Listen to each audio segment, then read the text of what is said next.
ಎಲ್ಲರಿಗೂ ನಮಸ್ತೆ. ಮಹಾಲಕ್ಷ್ಮಿ ಚಾನಲ್ಗೆ ಸ್ವಾಗತ. ಇದು ವೇಟ್ ಲಾಸ್ ಪರೋಟ ಅಂತ ಹೇಳ್ಬೋದು.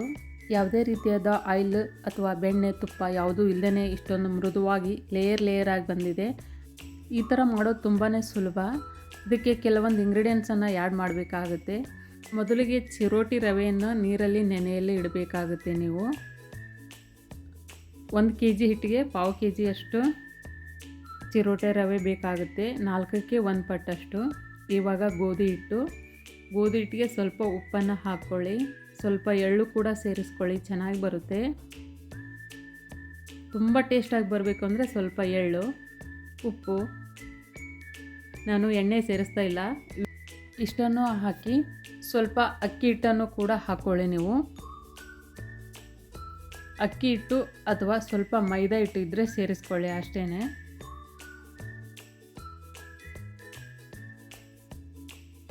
ಒಂದ್ಸಲ ಎಲ್ಲವನ್ನು ಮಿಕ್ಸ್ ಕೊಟ್ಕೊಳ್ಳಿ ಚೆನ್ನಾಗಿ. ನಂತರ ನೆನೆಸಿದಂತಹ ರವೆಯನ್ನು ಹಾಕ್ಕೊಳ್ಳಿ. ಒಂದು 5 ನಿಮಿಷ ನೆನೆದ್ರೆ ಸಾಕು ರವೆ ಅಷ್ಟೇ. ಚಿರೋಟಿ ರವೆ ಇದು. ಎಲ್ಲವನ್ನು ಹಾಕಿ ಚೆನ್ನಾಗಿ ಮಿಕ್ಸ್ ಮಾಡ್ಕೊಳ್ಳಿ.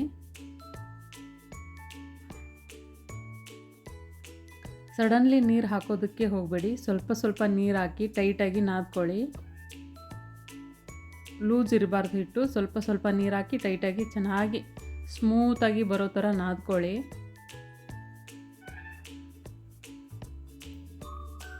ಗೋಧಿ ಹಿಟ್ಟಿನ ಪರೋಟ ಅಂದರೆ ನಂಬೋದಕ್ಕೆ ಆಗಲ್ಲ, ಅಷ್ಟೊಂದು ಸ್ಮೂತಾಗಿ ಟೇಸ್ಟಿಯಾಗಿ ಚೆನ್ನಾಗಿ ಬರ್ತವೆ. ನಾನು ಯಾವ ಥರ ಕಲಿಸ್ತಾ ಇದ್ದೀನಲ್ಲ ಅದೇ ಥರನ ನೀವು ಹಿಟ್ಟನ್ನು ನಾದ್ಕೊಳ್ಳಿ. ಈ ಥರ ಒಂದು 10 ನಿಮಿಷ ನೆನೆದ್ರೆ ಸಾಕಿದೆ ಅಷ್ಟೇ.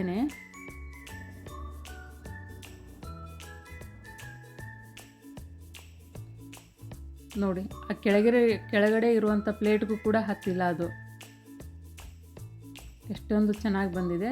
ಇವಾಗ ರೆಸ್ಟ್ ಮಾಡಲಿ ಇದು ಒಂದು 5 ನಿಮಿಷ. 5 ನಿಮಿಷದ ನಂತರ ನೋಡಿ, ಕೈಗೂ ಕೂಡ ಹತ್ತಿಲ್ಲ, ಕೆಳಗಡೆ ಇರೋ ಕಲ್ಲಿಗೂ ಕೂಡ ಹತ್ತಿಲ್ಲ.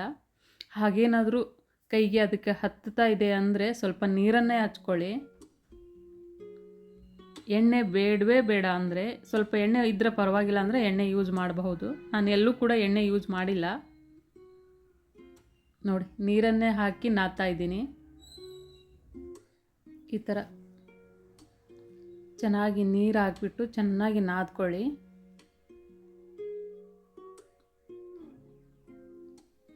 ಎಷ್ಟು ಚೆನ್ನಾಗಿ ನಾದ್ಕೊಳ್ತಿರೋ ಹಿಟ್ಟನ್ನು ಅಷ್ಟು ಚೆನ್ನಾಗಿ ಬರುತ್ತವೆ. ಬೆಳಗ್ಗೆ ಎದ್ದು ಮಕ್ಕಳಿಗೆ ಲಂಚ್ ಬಾಕ್ಸ್ಗೆ ಮಾಡೋದಕ್ಕೆ ಲೇಟ್ ಆಗುತ್ತೆ ಅನ್ನೋದಾದರೆ ನೈಟೇ ಮಾಡಿಬಿಟ್ಟು ಸ್ವಲ್ಪ ಹಾಫ್ ಬಾಯ್ಲ್ ಮಾಡಿ ಇಟ್ಕೊಳ್ಳಿ. ಬೆಳಗ್ಗೆ ಎದ್ದು ಸ್ವಲ್ಪ ಚೆನ್ನಾಗಿ ಬೆನೆಸಿ ಕೊಡ್ಬೋದು ಅವರಿಗೆ ಬಾಕ್ಸಿಗೆ. ನೈಟೇ ಮಾಡಿ ಇಡ್ಬೋದು. ಆದರೆ ಸ್ವಲ್ಪ ಬಾಯ್ಲ್ ಮಾಡಬೇಕಾಗುತ್ತೆ. ಅಂಚಲ್ಲಿ ಸ್ವಲ್ಪ ಬಿಸಿ ಮಾಡಿ ಎತ್ತಿ ಇಟ್ಕೊಂಡಿರಿ. ಬೆಳಗ್ಗೆ ಎದ್ದು ಇನ್ನೊಂದು ಸಲ ಫ್ರೈ ಮಾಡಿ ಕೊಡಿ, ಚೆನ್ನಾಗಿರ್ತವೆ. 2-3 ದಿನ ಬರಲ್ಲ. ನೈಟ್ ಬೆನೆಸಿಟ್ಟು ಇನ್ನೊಂದು ಸಲ ಬೆಳಗ್ಗೆ ಎದ್ದು ಮಾಡ್ಬೋದು, ಮಾಡಿ ಬಾಕ್ಸಿಗೆ ಹಾಕ್ಬೋದು.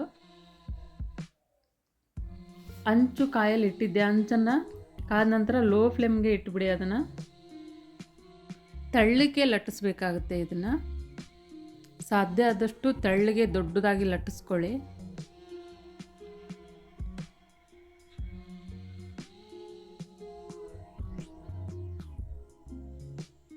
ಯಾವಾಗಲೂ ಒಂದೇ ಥರ ತಿಂದು ಚಪಾತಿ ಅದನ್ನೆಲ್ಲ ತಿಂದು ಬೇಜಾರಾಗಿರುತ್ತಲ್ಲ, ಈ ಥರ ಒಂದು ಸಲ ಮಾಡ್ಕೊಳ್ಳಿ ನೀವು. ಈಗ ಒಂದು ಚಾಕು ಸಹಾಯದಿಂದ ಲೇಯರ್ ಆಗಿ ಕಟ್ ಮಾಡ್ಕೊಳ್ಳಿ ಅಷ್ಟೇ. ಪಿಜ್ಜಾ ಕಟ್ರ್ ಇದ್ದರೆ ಅದರಿಂದ ಮಾಡ್ಕೊಳ್ಳಿ, ಇಲ್ಲದ ಹೋದರೆ ಚಾಕುವಿಂದ ಮಾಡ್ಕೊಳ್ಳಿ.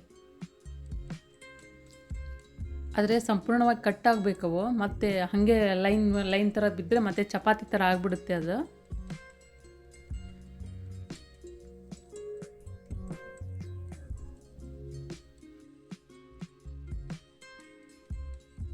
ಈ ಥರ ಮಾಡ್ಕೊಳ್ಳಿ. ಭಾಳ ಫಾಸ್ಟಾಗಿ ಆಗುತ್ತೆ, ಅಷ್ಟೊಂದೇನು ಲೇಟ್ ಆಗೋಲ್ಲ. ಇನ್ನು ದೋಸೆ ಮಾಡೋದು ಲೇಟ್ ಆಗುತ್ತೆ, ಈ ಪರೋಟ ಮಾಡೋದು ಲೇಟ್ ಆಗೋದಿಲ್ಲ. ಅಷ್ಟೊಂದು ಈಸಿ ಇದು ಕೂಡ. ನೋಡಿ ಲೇಯರ್ ಯಾವ ಥರ ಕಾಣ್ತಾ ಇದ್ದೀನಿ. ಎಲ್ಲಾದರೂ ಎಣ್ಣೆ ಬಳಸಿದ್ದೀನ ನಾನು, ತುಪ್ಪ ಎಣ್ಣೆ ಯಾವುದನ್ನಾದರೂ. ಲೇಯರ್ ನೋಡಿ ಯಾವ ಥರ ಇದೆ. ಆ ಟೇಸ್ಟು ಕೂಡ ಅದೇ ಥರ ಇತ್ತು. ಈ ಆಯಿಲ್ ತಿಂದು ಎಲ್ಲ ಬೇಜಾರಾಗಿಬಿಟ್ಟಿದೆ. ಈ ಥರ ಮಾಡೋದೇ ಬೆಟರ್ ಅಂತ ಅನ್ನಿಸ್ತಾ ಇದೆ ನನಗಿವಾಗ.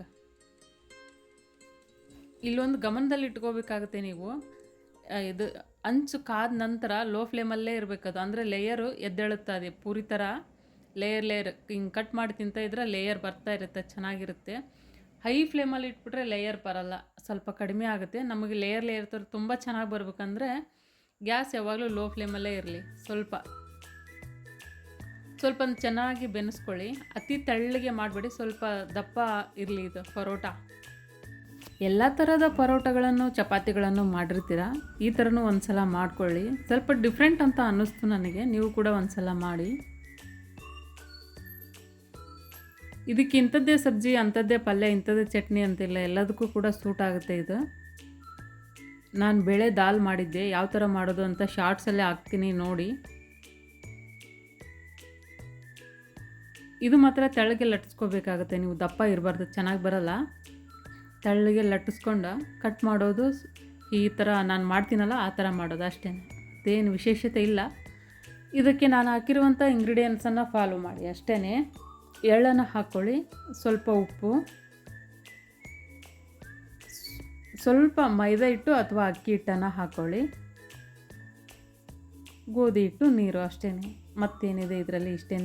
ಈ ಇಂಗ್ರೀಡಿಯೆಂಟ್ಸ್ಗಳನ್ನು ಹಾಕಿ ನಾನು ಹೇಳ್ಕೊಟ್ಟಿರೋ ಥರ ಮಾಡ್ಕೊಳ್ಳಿ. ಆ ಟೇಸ್ಟ್ ನೋಡಿ ಅದ್ಭುತವಾಗಿ ಬರುತ್ತೆ ಅದು.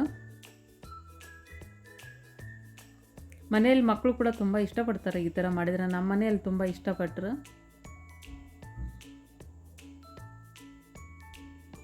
ಆದರೆ ಇವ ಅಂಚಲ್ಲೇನು ಬೆನೆಸ್ತಿರಲ್ಲ ಅವಾಗ ನಿಧಾನವಾಗಿ ಬೆನೆಸಿ, ಫಾಸ್ಟಾಗಿ ಅರ್ಜೆಂಟ್ ಮಾಡೋದಕ್ಕೆ ಹೋಗಬೇಡಿ, ಅದು ಸರಿಯಾಗಿ ಬೆನೆಯೋದಿಲ್ಲ, ಲೇಯರ್ ಕೂಡ ಬಿಟ್ಕೊಳ್ಳೋದಿಲ್ಲ. ಅದು ಚೆನ್ನಾಗಿ ಬೆನೆಸಿ ನೋಡಿ. ಈ ಥರ ದಾಲ್ ಮಾಡಿದ್ದೆ, ಇಷ್ಟು ಚೆನ್ನಾಗಿ ಟೇಸ್ಟ್ ತುಂಬ ಚೆನ್ನಾಗಿತ್ತಿದು.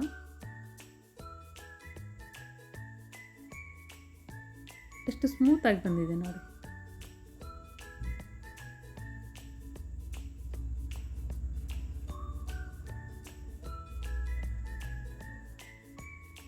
ಈ ನನ್ನ ರೆಸಿಪಿ ಇಷ್ಟ ಆದರೆ ಲೈಕ್ ಆ್ಯಂಡ್ ಸಬ್ಸ್ಕ್ರೈಬ್ ಕೊಡೋದನ್ನು ಮಾತ್ರ ಮರಿಬೇಡಿ.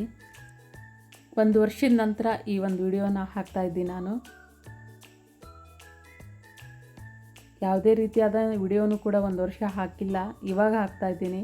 ನನ್ನ ಎಲ್ಲ ರೆಸಿಪಿಗಳು ನಿಮಗೆ ತಕ್ಷಣಕ್ಕೆ ಬರಬೇಕಂದ್ರೆ ನನ್ನ ಚಾನಲನ್ನು ಸಬ್ಸ್ಕ್ರೈಬ್ ಮಾಡ್ಕೊಳ್ಳಿ, ಲೈಕ್ ಕೊಡಿ. ನನ್ನ ವಿಡಿಯೋವನ್ನು ವಾಚ್ ಮಾಡಿದ್ದಕ್ಕೆ ನಿಮಗೆಲ್ಲರಿಗೂ ನನ್ನ ಧನ್ಯವಾದಗಳು. Thank you so much.